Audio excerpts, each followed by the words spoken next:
Olá, pessoal! Vamos para mais uma aula aqui no nosso canal da Universidade da Elétrica. A aula de hoje, o assunto é sobre o DPS, que é o dispositivo de proteção contra surto. Essa aula apresenta a obrigatoriedade do uso do DPS segundo a visão da NBR 5419 de 2015. Essa aula aborda a obrigatoriedade, quais as classes de DPS e também, de uma forma rápida, eu apresento para vocês a necessidade em uma vistoria de SPDA que vocês façam, além da vistoria no SPDA externo, faça a vistoria no SPDA interno, que um dos itens é a verificação se aquela edificação está utilizando DPS como dispositivo de proteção contra surto de forma coordenada. Então, fiquem ligados a essa aula e vamos à nossa aula. Olá, pessoal, bem-vindos a mais uma aula no nosso canal da Universidade da Elétrica. Hoje eu vou falar um pouquinho do uso do DPS, que é o dispositivo de proteção contra surtos, na visão da NBR 5419, tá? Que torna obrigatório na sua parte 4 o uso do DPS. Uma aula rápida que vai fundamentar vocês teoricamente, em caso de uma visita em um cliente, né? Proporcionar a esse cliente a necessidade do uso de DPS.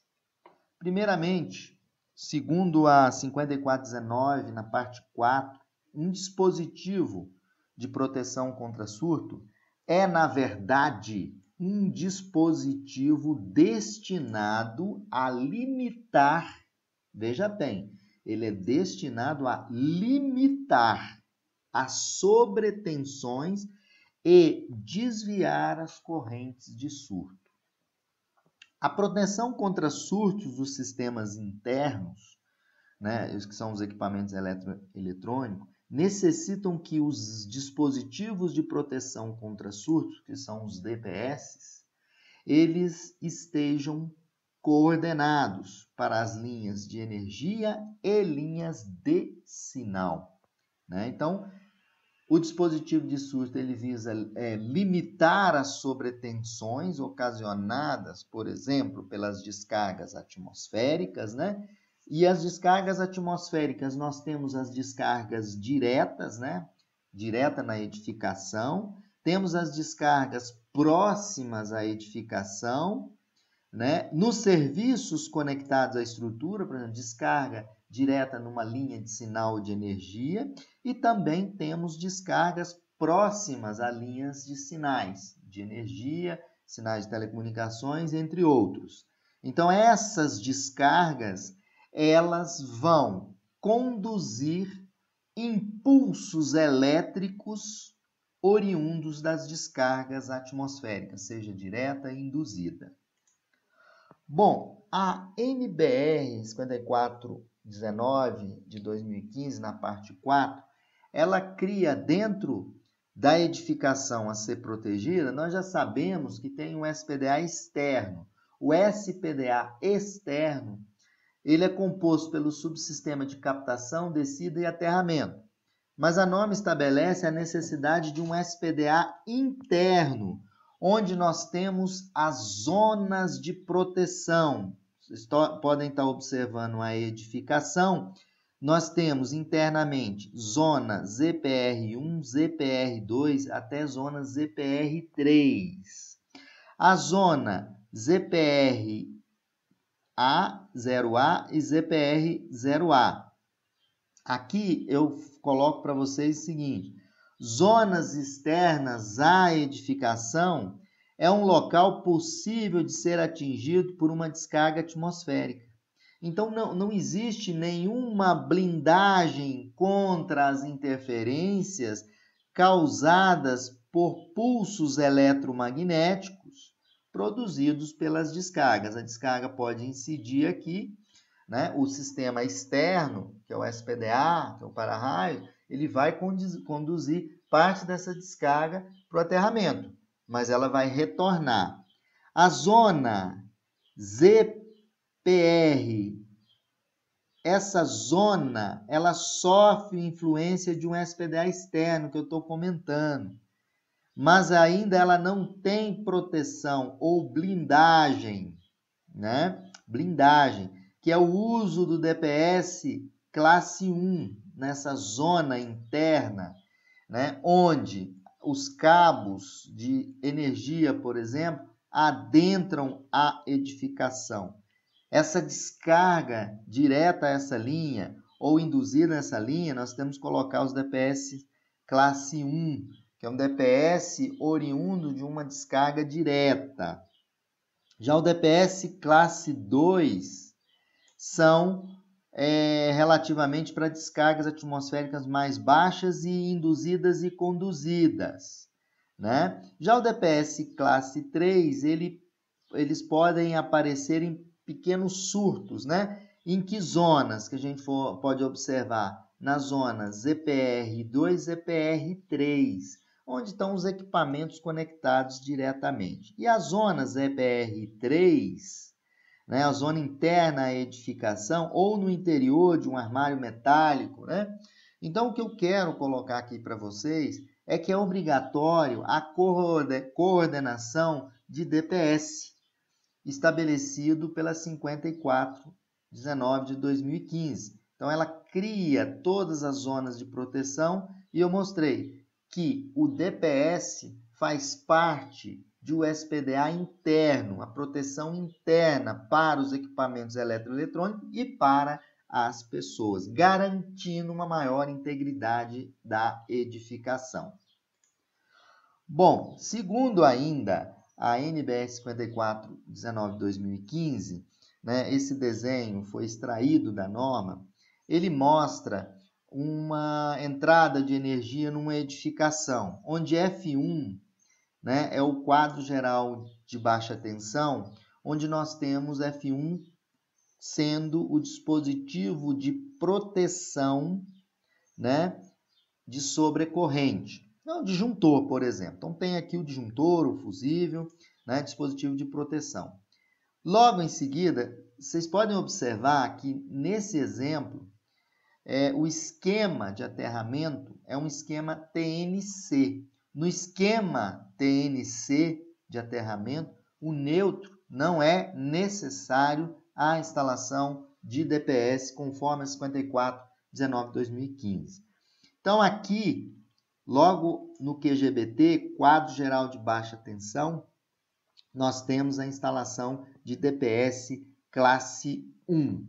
Já no quadro de distribuição, né, no quadro de distribuição, que são esses dois quadros aqui, nós instalamos DPS classe 2, sugerida pela 5419 de 2015. Então, isso que está sendo apresentado no desenho são coordenações de DPS. Vocês podem estar observando que já na distribuição, no quadro geral de entrada, é TNC.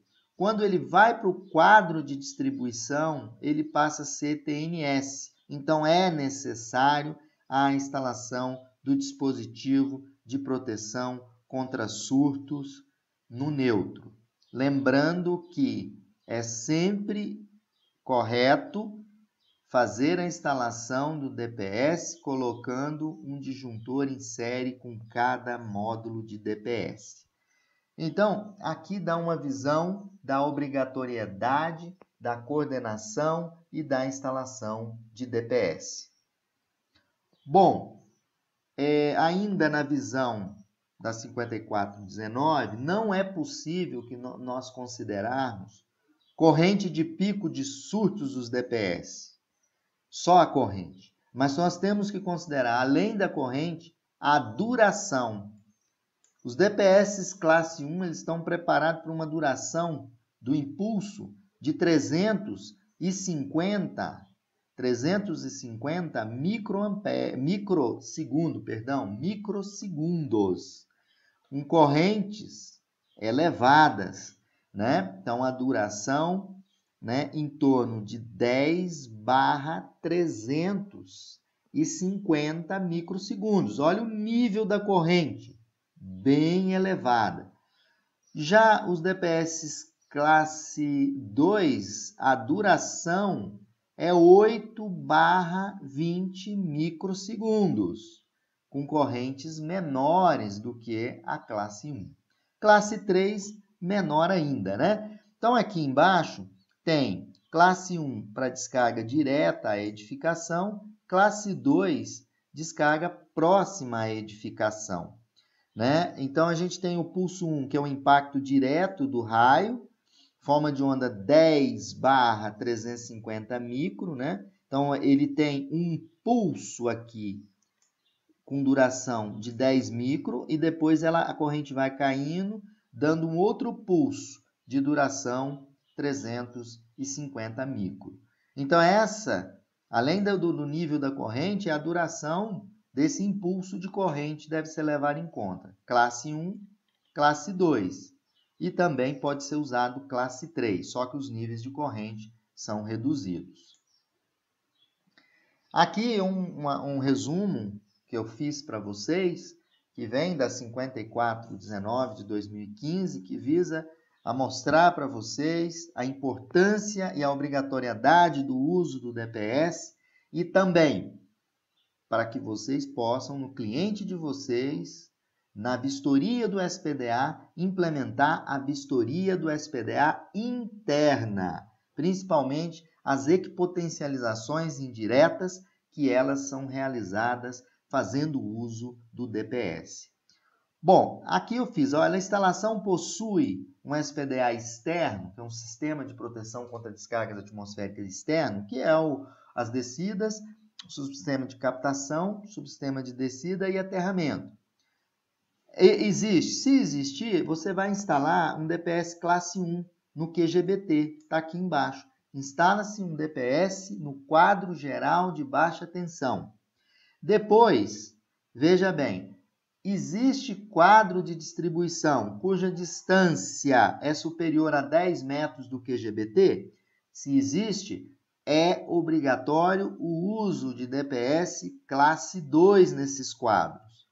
Da mesma forma, que se você tiver mais de um quadro de distribuição com distância superior a 10 metros do QGBT, é obrigatório o uso de classe 2. Aqui no meu exemplo, veja vocês que eu instalei vários quadros ligados ao QGBT, com distância superior a 10 metros, QD1, QD2, aí é obrigatório aqui classe 2, aqui classe 2, aqui classe 2. E aqui classe 1, ou pode ser também um classe 1 mais 2. Isso é coordenação, só que isso para linha de energia, linha de sinal de energia.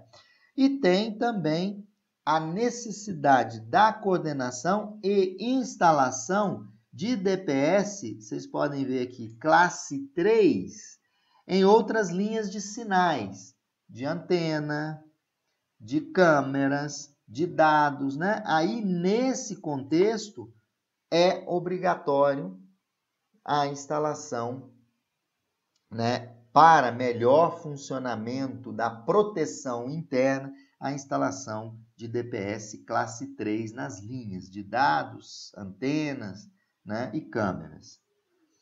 Bom, ainda lembrando da 5410, o local da instalação do dispositivo de proteção contra surto. Tensões na rede 380/220, aqui nós temos a tensão em kV. DPS classe 3, né? Tensão que ele atenua maior ou igual a 1 kV. Isso DPS classe 3 na rede 220. DPS em tomadas, aqui em equipamentos especiais. DPS ligado direto na tomada, que você pode também fazer a proteção, tensão dele é maior ou igual a 2,5 kV. né? Isso é o DPS classe 3.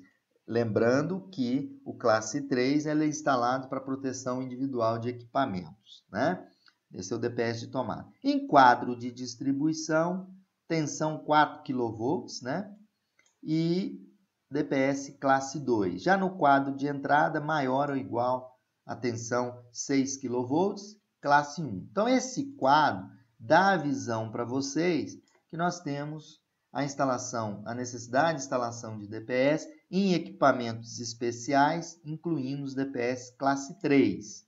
Aí, em tomadas, linhas de telefonia, câmeras, antenas, né? São os DPS classe 3. 1 e 2 são DPS para ser instalado em linha de sinal de energia. Então, pessoal, assim a gente finaliza essa aula, uma aula ilustrativa, reforçando para vocês o uso e a obrigatoriedade lá no seu SPDA, quando faz a vistoria, fazer a vistoria interna, verificar se existe a coordenação de DPS e assim, se não existir, propor para o seu cliente. Para montagem dessa aula, eu fiz um resumo usando a NBR 5419 de 2015 na sua parte 2. Fiquem sempre ligados no canal da Universidade da Elétrica.